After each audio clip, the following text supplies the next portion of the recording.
Just at the right side. No, that's normally me. It's normally me that's stands up. Did do a night shift. I didn't go to sleep till late. Then I woke up at about 6:10 and went, ah! So apologies. You're lucky. Well, you've done well. My silly You've done self. well. Yes. Okay. Silly me.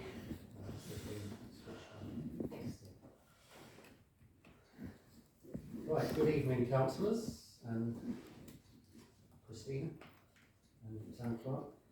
Welcome to this meeting of the Human Resources Committee on the 7th of July 2025. First of all, item 1 is apologies for absence. Thank you, Chair. So we have apologies from Councillor Ian Black, who has a personal commitment, and Councillor Mark Morehouse is his substitute for this meeting. Councillor Marie, we haven't heard Sorry, from. I haven't heard anything. Thank you. Declarations of interest. To receive any declarations of disclosable pecuniary interest from members. Anyone has anything to declare? No. Okay. There we are. Recognise the footsteps. Sorry. Item 3 is minutes of the Human Resources Committee held on the 24th of June 2025. To consider the minutes and any matters arising not covered elsewhere on the agenda. So, first of all, should we just look at page 1, any matters arising?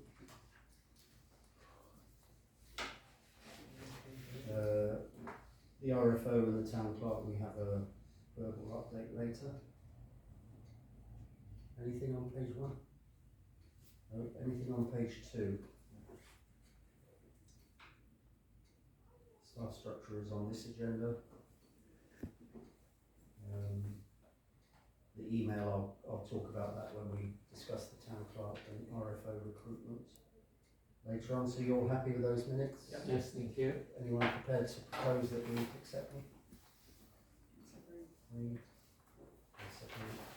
All those in favour of accepting those minutes? Thank you. Yes. Councillor Marie, you? Yes, I'm just sort myself out at the moment. You're still recovering. Yeah, it's been a long weekend. Yes. Right. Item 4 is public participation, a 20-minute session set aside for members of the public to make representations at the meeting in respect to business on the agenda. Do we have any? No requests. No requests. Thank you. So item 5 is the main meat of this meeting, which is proposal for recruitment for an operations team. This is a report from the property manager who manages the operations team to consider a report with a proposal for the recruitment of 2 roles for the operations team. Members are invited to debate and comment on the proposals and consider the recommendation. So this is attachment 2, and I think some additional information is provided as well. So Town Clerk, do you want to speak to this first of all? Thank you. So, yes, the property manager and I have been looking at the options for actually progressing with the operations team and fulfilling any potential vacancies. So he's laid out clearly here in this report. He's giving you the following information. Further insight into his WIN system, which is when in need. The actual example of WIN in relation to Caretaker 2 being replaced by a self-employed contractor. Figures covering the WIN contractor for April 2025, May 2025 and June 2025. Pie charts for the WIN contractor showing the breakdown. The staffing proposal, which is employment of 2 members of staff. That's 1 additional part-time WIN contractor and a new part-time WIN staff member. Security contractors, the agency cleaning staff, overview of current and future staff with notes, the old model, current model and new model, and the conclusion and recommendations. So the WIN is short for when it's needed.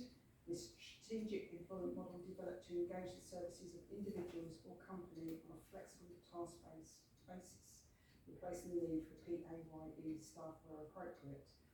This method has consistently delivered operational and financial efficiencies across a wide range of sectors. sorry to interrupt. I'm not sure everyone wants all of this to be read out. Okay, but that's fine, that's no, fine, I'm assuming everyone's read the report. Yeah, we have. So, yeah, okay. I don't know if we want to Just, you want, sort of go through each page perhaps and Okay. discuss the key Yeah. points as we go through. Would that be okay? yeah, that's fine. So the first section is about the property managers arguing that when it's needed is a more strategic approach than the current PAYE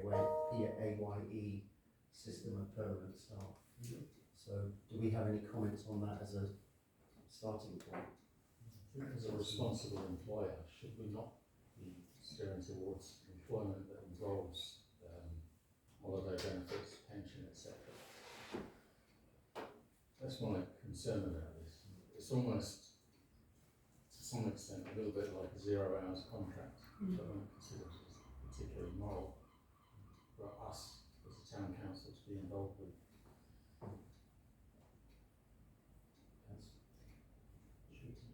Sorry, Councillor. Yeah, so we've had a conversation before. It's as I see it, I do see it's a possible word for a 0 hour contract. I do feel that many years ago, my granddad, my late granddad, so I say, worked for the council at the age of 16 and was in the council most of his life, and he got all the benefits for it, the pension, all the healthcare benefits, everything like that. I just feel that it's for us to have basically a posh 0 hour contract, it doesn't look good for the town. But also, yeah, and as and when required, is basically 1 week the person could be working flat out, and then 2 weeks they won't be working at all, and then how are they going to earn their money for those 2 weeks? That's my opinion. It's always good to have an alternative opinion. So from my perspective, I don't see it as zero-based contracts, because actually they are not making well, as I understand, they're not making that commitment that they're always on call for the council. These are self-employed individuals. It works really well for the current individual that's doing that. Excellent member of staff as far as I'm concerned, who is available, but also runs their own business alongside it. And the model that's been presented here is a mixed model, so it's not about putting all eggs into that particular basket, it's about actually getting the right balance for the council. And it is important that we have flexibility, because we are striving to have a building and an offer to residents and beyond that is flexible. So we open in the evenings, we open on the weekends. What we can't do, the evidence proves in front of us here, is the costs of pay-as-you-earn employees who will also then have to work across the hours. And this was what we've inherited, issues where people were doing excess amounts of hours, were taking time off in lieu, etc. So I'm personally comfortable with it. I don't see it as a zero-based contract, because that would mean that person would always be available, but wouldn't be guaranteed work. This is a call-off situation of somebody who's self-employed, if we can find and all we're doing in the recommendations here for the future, it's about actually employing somebody part-time to do that, alongside somebody who's already very comfortable and actually is giving real, in my opinion, good value to the council. The gentleman that does it, I think, should be commended for how he represents the council and the amount of effort he puts in, and gets paid well. I also have sentiments about preferring to employ somebody on a proper contract basis, a proper PAYE basis. I do think as a council that's the way we would want to adopt. But the type of thing that we're asking people to do is to arrive at 4:30, 5 o'clock in the morning to put up the gazebos for the market, and it's not a normal type of hours of contract. So I do understand. One of my concerns with self-employed contracts is that if that person works for you for a couple of years, they can effectively become entitled to benefit. I don't know whether the individual would be employed through an agency or whether if the individual runs his own business, it's a service contract thing, as far as I'm concerned, just the same as employing, the organisation, I can't remember the name, who provide the computer system or whatever, OG or whoever. yeah, we're employing a company. So on that basis, I'm tending to accept that it's a more economic model. I would like to see persons brought in, a full-time person brought in, preferably somebody who could also take on the town sergeant role as well. But for me, the individual is a highly motivated individual, and I support it. So I think at this stage we're just talking about the principle of the when needed role. I think traditionally, my experience goes back a long number of years in local government, and if you were to put this forward in any large local government, local authority, the unions would be onto it straight away. So, but I think we also have to recognise the world is changing, that more and more people are working on, Deliveroo, all these kind of jobs where they're working on apps, they're working for themselves, and they want that scenario, they like that form of employment, the flexibility it brings. They can have a week off and then a week on and go off and travel and come back and work when they like. So I can see the argument for this, and it's also cheaper from our point of view, so that's a good bonus. But they're not getting the benefits that traditionally people in local government have had in terms of pensions and everything else. But just a couple of questions, Town Clerk, in terms of what's the actual contract with the self-employed contractor? We have a formal contract with them. So it's not a formal contract, they are literally here. We want the service and they're providing the service, so they invoice us on a regular basis, because we're paying them for their services. Yes, so it's not an actual contract, it's just... And he's been imposed for what, 6 months or more? It's a little bit more than that, I think. It's about 8 months. And it's working really well. And Yes, as you say, he's doing things that maybe a full-time employee might not wish to do, but he has the flexibility. I suppose the danger is that he could disappear with a week's notice. We're in a, but then that could happen with a full term, as we know. I think we should avoid naming names here, by the way. That's what I'm doing. So yeah, that's the Morehouse. In terms of this principle, is there a timescale involved in this principle, or is it open-ended? And secondly, it refers to a contract. Should there be some form of contract, even just a loose contract, with the existing provider, just for our protection and the other person's protection? So I trust our property manager in terms of assessing what the needs are for resourcing, and at the moment actually we've got a very mixed model.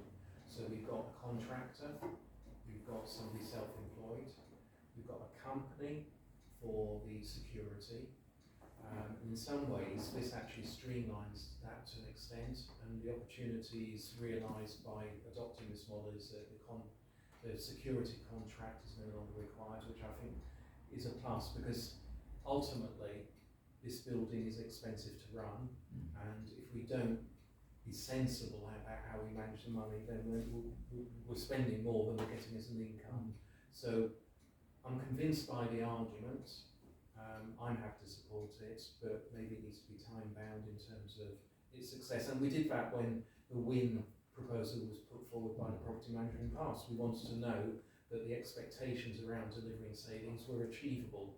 And what he's done is, and he's caveated why it's not as the level he suggested, but actually the savings are there. And I don't see it as cheap. Somebody said cheap, I don't know. Actually, I think what we're doing is we're getting value for money in terms of the residents that provide the money to us to run this operation, and we have to be mindful of that. But I use the word cheap. I mean, it's we're not paying pensions and other run costs, are we? So that's the key difference. The actual rates I think we're paying are not cheap, because this isn't a a minimum wage situation. And if you're self-employed, you take on the responsibilities of pension provision and whatever else insurance for health, etc.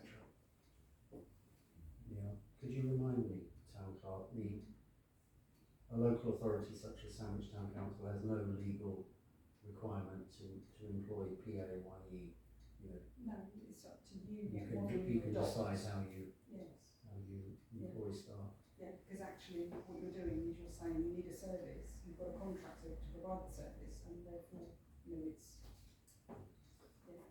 you're paying for a service. Yeah, that's what I'm saying, this is a service that we could put out to bid, Yes. just as Exactly. the provision of the computer systems or the insurance Or the office whatever. cleaner. Yes. Yeah, we did the contract cleaning. But so far, it's working extremely well. Yeah. In the sense that the markets are being erected and dismantled twice a week. Yeah. And the public conveniences are being properly cleaned. And surely that's our key objective, isn't it? Yeah. Things work. In terms of self-employed, I might be wrong, but I thought there's a restriction for how long you can stay for that one employer if you've got a self-employed status. So that may restrict the time that they could be based with the council. That's what I was saying earlier, it's my understanding it's 2 years. 2 years. And once they go beyond 2 years, they can be deemed by the Inland Revenue to be a permanent employee, provided they don't have other work elsewhere and so forth, if they're working in a number of different places.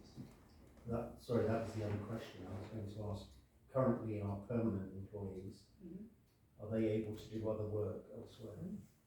There's no restriction. There is, in the contracts, you do have to tell the town council and have, shared that, that you're going to do that, that is your intention. Whereas this, The Human Resources Committee would take that request. whereas this particular employee presumably enjoys the flexibility of being able to say, I'll do this here and I'll go and do another job elsewhere. Yeah. I mean, maybe he or she wants to work 60 hours a week and spread their workload. Sorry, I think I understand what Councillor Breen says in terms of their entitlement to a different form of contract with who the third party is or the town council. But I thought there was a restriction from how long they're allowed to be self-employed and claim that self-employed package to stay with one employer. But it might not be. I don't know the answer to me. So Having worked with agency staff and self-employed, some people do it PAYE. I think yes, there are definitely tax considerations. So I think there's at least a associated question back to the property manager. So I think it's hinted at in this as not being an issue necessarily, but I think we need more assurance around this because we have to be compliant and do it correctly. So it would be good to understand the parameters. And can I ask, with this individual, how was he found or recruited?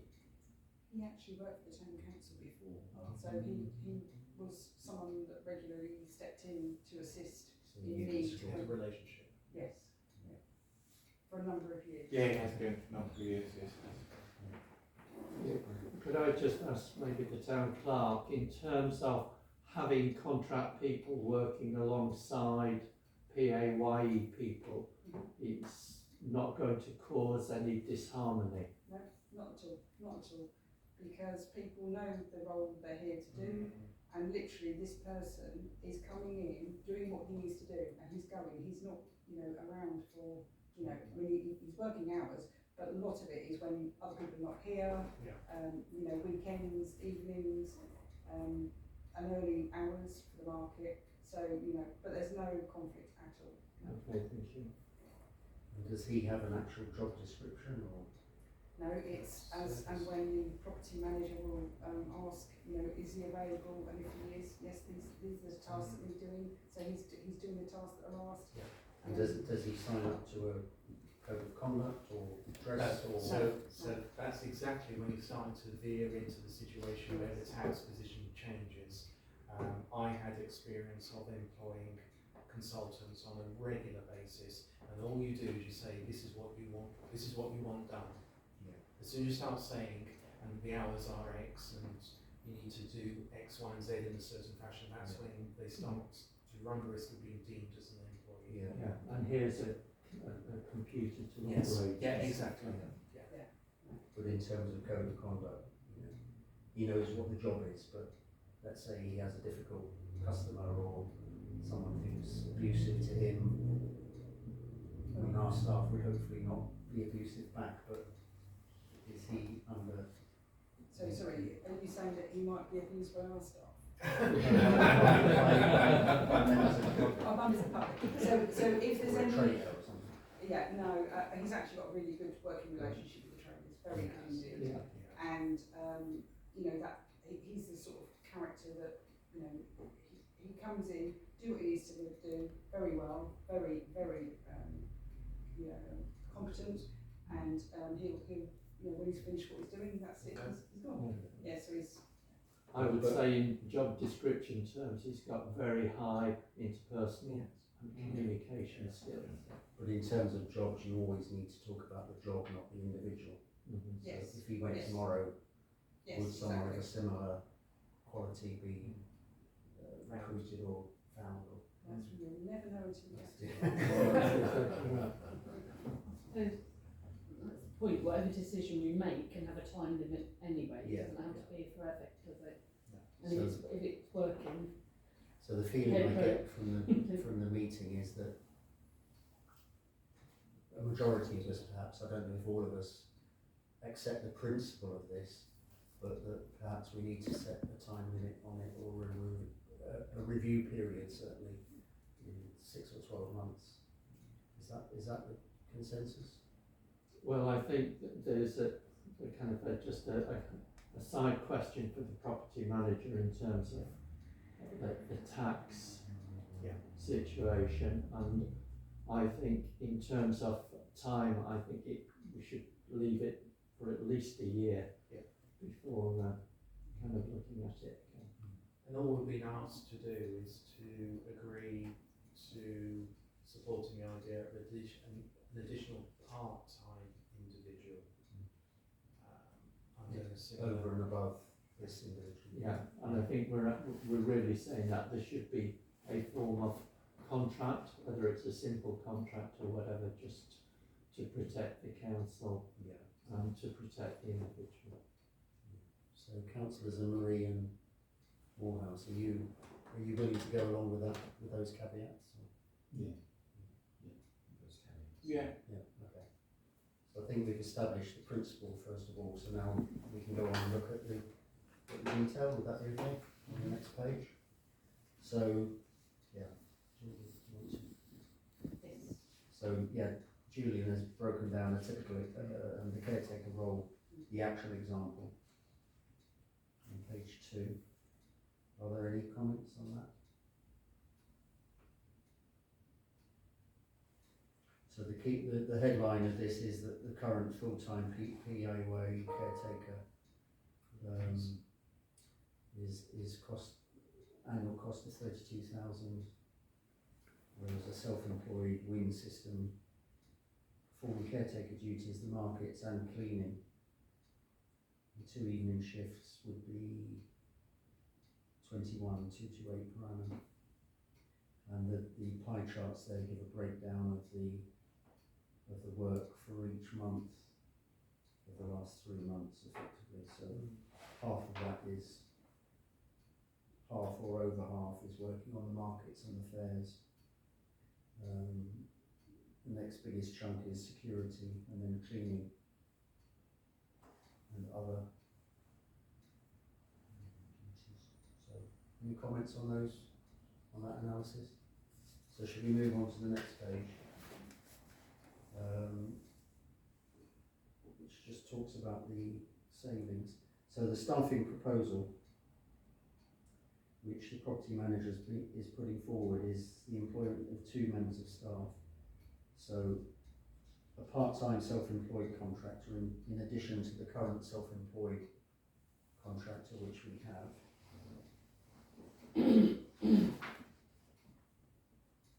And then over the page, PAYE staff member part-time.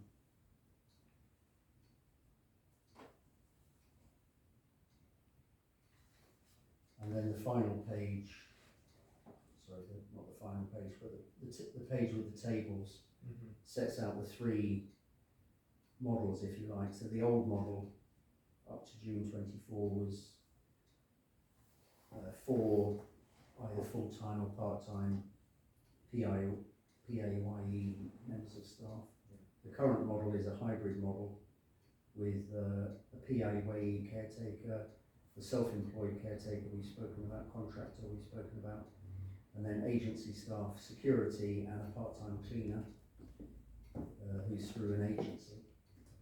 Sorry, no, the part-time cleaner PA. Oh, sorry, that's, yeah, I know. And then the new model being proposed is to have a full-time PAYE caretaker, the current self-employed contractor, a new part-time self-employed contractor, and a part-time PAYE new members of staff, with the part-time cleaner leaving in December and not replaced. So that's the outline proposal of what the property manager is putting forward. Any comments on that?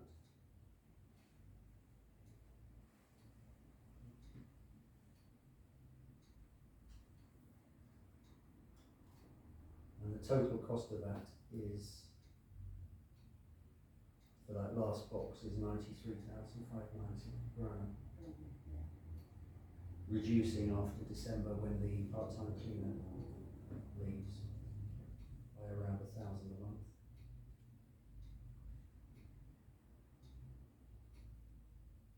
So I think, as Councillor Schuper said, the property manager is responsible for this team. He's been in post now almost a year. I think he's got a good grasp of, the requirements of the job, the hours, the duties that are required for this job, for these posts. And this is his considered opinion of how we should move forward. So I'm happy to recommend that we go with this based on a review after 12 months and clarification on the tax point, the tax issues and the making full-time. sure that there's a simple contract. Yeah.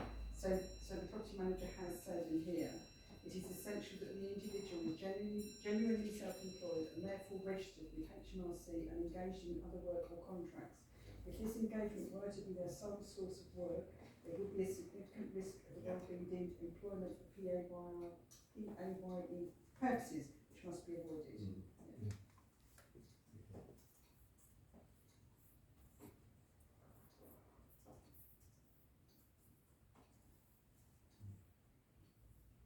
But can we recruit someone on the basis that they're going to have other work?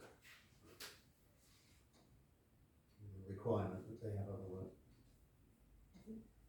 The onus is on that self-employed employer. Because it falls on them to pay the tax. But I think there is evidence that the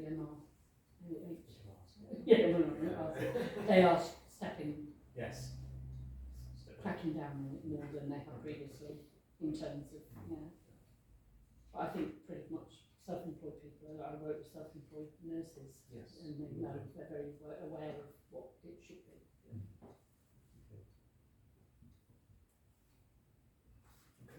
But the staff will also take on the current security duties for evening meetings and stuff, and they will only be required for weddings and special events, which is a bonus. So that's the proposal. Do we have any further comments or? Councillor Marie? I'm happy at the moment.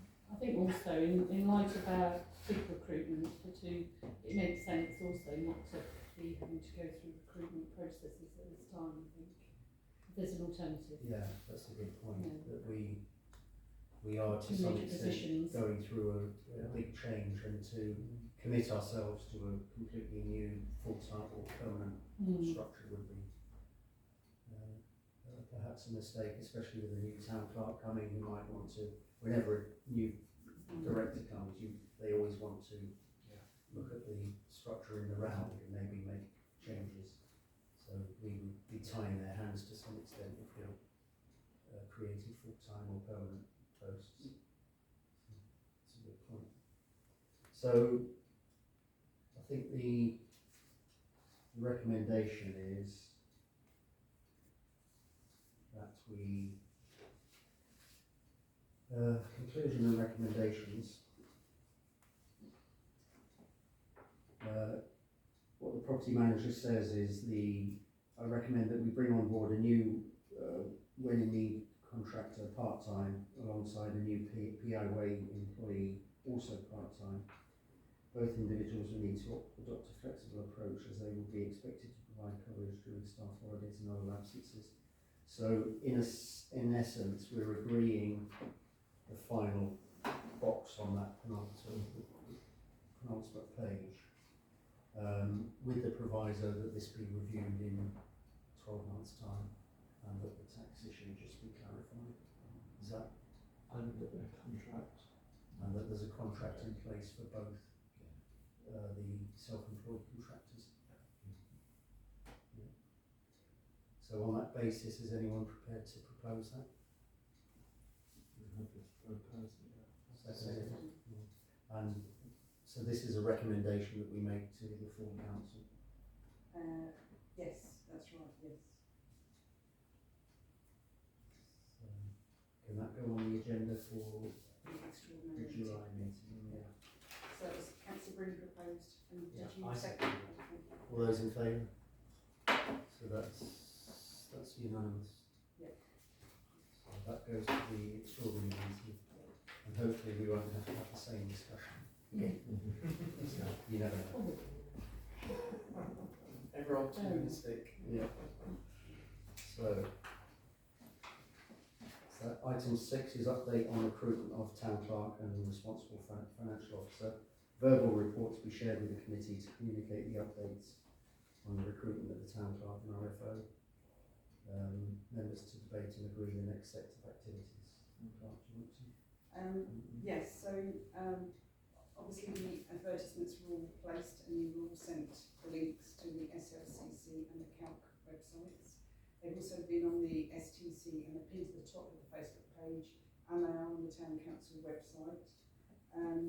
I do know that I haven't personally had any inquiries about the RFO role, but I understand the Mayor has had 2 today, or sorry, 1 recently and 1 today. The town The clerk. town clerk role. Yeah. Yes, yes. Yeah.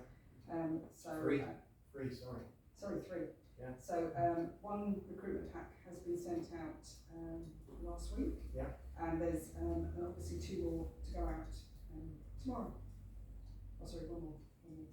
We won't go into the detail of the one that Okay. didn't fit our model, should we say. Okay. Yes. Okay. So yes, there'll be another recruitment pack going out tomorrow to the inquiry that the Mayor's received today. The email that Councillor Wiles talked about, that did go out to the clerks in East Kent, and so you've undertaken that action. I sent to about 10 town clerks, I think, in the kind of eastern half of Kent. Mm-hmm.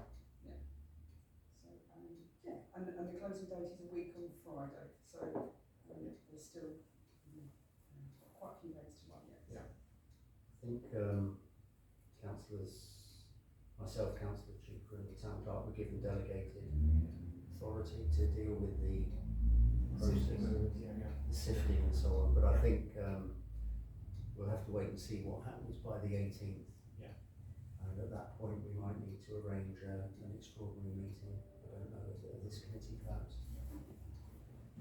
Because we need to think carefully about if we don't get a good quality of response to both posts, especially the town clerk post, then what's the reason for that? Are there issues that we need to address in terms of the complexity of the job, the salary of the job, the reputation with the town council. I don't know what the issues might be. There does seem to be a dearth of, you know, town clerks in waiting, if you like, or town clerks who want to step up to this kind of role. But Sandwich is a complex organisation to manage. It has the 2 charities, it has assets, it has a lot of meetings, too many meetings, some might say.